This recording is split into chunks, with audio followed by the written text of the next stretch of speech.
तालिबानियों से बुरे हैं कि आप उसके सिर के बाल काट रहे हैं, उस पर पेशाब छिड़क रहे हैं, उसके साथ मारपीट कर रहे हैं जी, और फिर उसके बाद कह रहे हैं कि इसको बंद कर दीजिए। ये कौन सा तरीका? हमें मूंछ रखने पर मार दिया जाता था, हमें मटका छूने पर मार दिया जाता था, मगर आज तो यादवों को भी मारने लगे। जो सुरक्षा समिति मंदिर की बनाई जाती है, उस सुरक्षा समिति के अंदर जाट, गुजर, यादव ये लोग होते हैं, मगर उसका मालिक ब्राह्मण ही होता है। अभी चुनाव आने वाले, अभी देखना अभी क्या क्या होगा, क्योंकि इन्हें तो चुनाव को पलटना है किसी भी तरीके से। आप कहने के लिए अपर कास्ट के लोग हैं, प्रबुद्ध समाज के लोग हैं, ज्ञानी लोग हैं, काम आप ऐसा करते हैं कि बिल्कुल अपराधियों की तरह। आप किसी अधिवक्ता को नहीं मानते, किसी जज के निर्णय को नहीं मानते, तो ये आपको किसने निर्णय दे दिया कि भाई कथावाचक तो सिर्फ ब्राह्मणी कथा कहेगा? नमस्ते, मैं शुभम और आपने देखना शुरू कर दिया है नेटिक न्यूज़। उत्तर प्रदेश के इटावा में अभी एक ऐसी घटना घटी जिसकी वीडियो आपने सोशल मीडिया पर जरूर देखी होगी। इस वीडियो में आपने देखा होगा 2 युवकों को किस तरीके से मुंडन किया जा रहा है। हालांकि पूरा मामला मैं आपको बता देता हूँ, पूरा मामला क्या है। उत्तर प्रदेश के इटावा में एक ब्राह्मणों का गाँव है जहाँ कथा सुनाई जा रही थी, कथा सुनी जा रही थी। तो उसमें जो कथावाचक थे वो जो हैं वो दूसरे जाति के थे, मतलब यादव जाति के थे। हालांकि ब्राह्मणों को ये बात पसंद नहीं आई। अब पसंद जब नहीं आई तो उसके बाद उन्होंने उसके साथ क्या बदसलूकी की वो आपने वीडियो में देखा होगा। अब इसके बाद बवाल मचा। बवाल मचने के बाद हम भी ग्राउंड पर आ गए हैं। आप मेरे पीछे देख सकते हैं, तमाम लोग मौजूद, उनसे बातचीत करते हैं कि ऐसी घटना क्यों घटी और जो ब्राह्मणों को जो पहले से एक टैग लगा रहा है कि ब्राह्मण अपने आप को बहुत सुपीरियर समझते हैं, उसके बारे में इनकी क्या राय है? क्या नाम है आपका? मेरा नाम डॉक्टर कालू सिंह है। डॉक्टर साहब, मुझे आप एक बात बताइए, जिस तरीके से घटना घटी, कितनी निंदा की जाए इस घटना की? देखो, इसकी जितनी निंदा की जाए उतनी कम है। ये घोर निंदा का विषय है।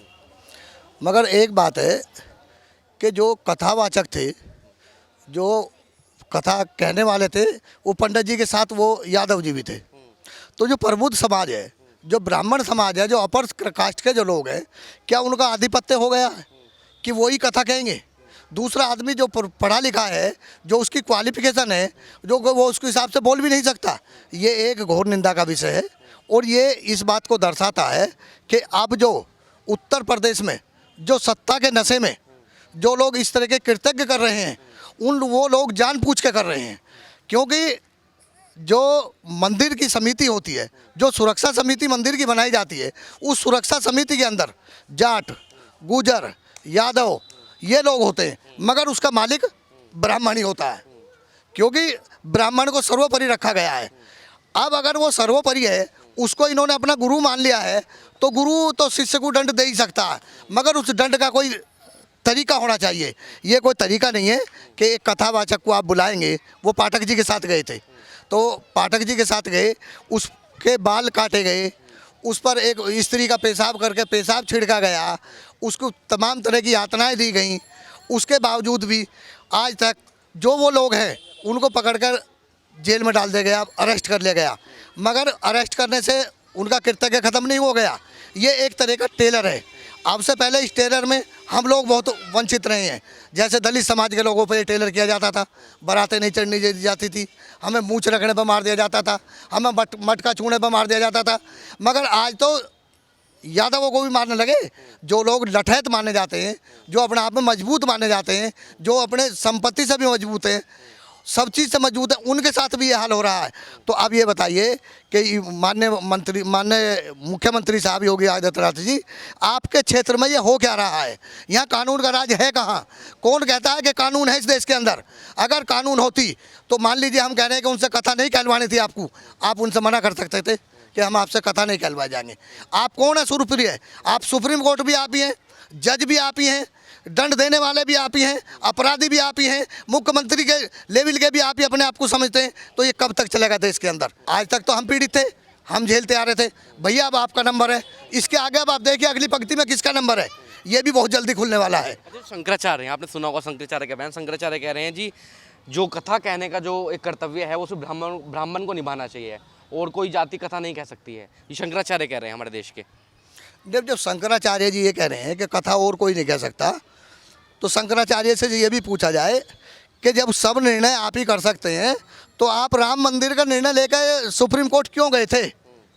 जब आप कानून को नहीं मानते, आप किसी अधिवक्ता को नहीं मानते, किसी जज के निर्णय को नहीं मानते, तो ये आपको किसने निर्णय दे दिया कि भाई कथावाचक तो सिर्फ ब्राह्मणी कथा कहेगा? इसका मतलब अगर कोई पढ़ा लिखा है, इससे तो पहले अधिकार भी आपको रहा शिक्षा का अधिकार आपको रहा, तो फिर इसका मतलब तो शिक्षा का अधिकार आपने जैसे पहले किया ऐसे आप दोबारा करने लगे आप। ये किसी चीज़ पर किसी का कोई आधिपत्य नहीं है। ये देश है, स्वतंत्र है, ये लोकतांत्रिक है। यहाँ इस देश के अंदर स्वतंत्रता, हर आदमी को समानता है। अगर उसके पास क्वालिफिकेशन है, वो अभिव्यक्ति का अधिकार है उसके पास, वो बोल सकता है। आप तो तालिबानियों से बुरे हैं कि आप उसके सिर के बाल काट रहे हैं, उस पर पेशाब छिड़क रहे हैं, उसके साथ मारपीट कर रहे हैं जी, और फिर उसके बाद कह रहे हैं कि इसको बंद कर दीजिए। ये कौन सा तरीका? योगी आदित्यनाथ जी के नज़दीक का मामला, इटावा का मामला है। इतने दूर में होने के बावजूद भी कोई निर्णय अभी तक नहीं आया। बस ये आया कि उठा के उनको बंद कर दिया गया। अब इसमें महिलाओं की कुछ बातें सामने आई हैं, तमाम सोशल मीडिया पर खबरें चल रही हैं। कहा जा रहा है कि ब्राह्मण, वो जो महिलाएं हैं वो कह रही हैं कि हमारे साथ छेड़खानी की गई, तो उसके बाद ऐसा उनके साथ सलूक किया गया। चलिए हम मान लेते हैं कि छेड़छाड़ी की गई, तो इस देश के अंदर कानून का राज नहीं है। अगर आपके साथ छेड़खानी की गई, आपके साथ अपराधना की गई, आपको कुछ कहा गया, तो आप पुलिस बुलाते, मौके से बुलाकर अरेस्ट कराते। आप कौन है भाई? आप जज हैं, आप कौन है? हमें तो यही समझ में नहीं आ रहा कि आप खुद ही निर्णय कर लेते हैं। तो इसका मतलब तो यह है कि कानून का आपके अंदर कोई भय नहीं है। आप किसी से भी कोई भी जलन रखता हो, मगर जलन का मतलब ये नहीं होता कि आप किसी आदमी का इतना बुरा अपमान करेंगे कि उसके सिर के बाल काट देंगे, उस पर पेशाब छिड़कवा देंगे, उसको मारेंगे, मारपीट करेंगे। जलन का तरीका तो राजनीति में बहुत पार्टियों को होता है आपस में। राजनीति की ऐसी चीज़ है एक कि कांग्रेस को कभी बीजेपी से रहा, बीजेपी को कांग्रेस से रहा, कांग्रेस को सपा से रहा, सपा से बसपा से रहा। मगर उसका ये नहीं है, हर चीज़ का एक दायरा होता है। राजनीति में भी हर चीज़ का दायरा होता है। ऐसा नहीं होता है कि आप आ जाइए, 2-2 मिनट हाथ कर लीजिए। ये तुच्छ मानसिकता वाले लोगों की बात है ये। मैं इसमें अखिलेश जी की सराहना करता हूँ कि उन्होंने अपने जिस आदमी का मनोबल टूटा, जो आदमी तार तार कर दिया गया, जिसकी इज्जत को तार तार कर दिया गया, उसको बुलाकर उन्होंने सम्मानित किया। उन्होंने उनको ये दिखा दिया कि हम आज भी आपके साथ हैं।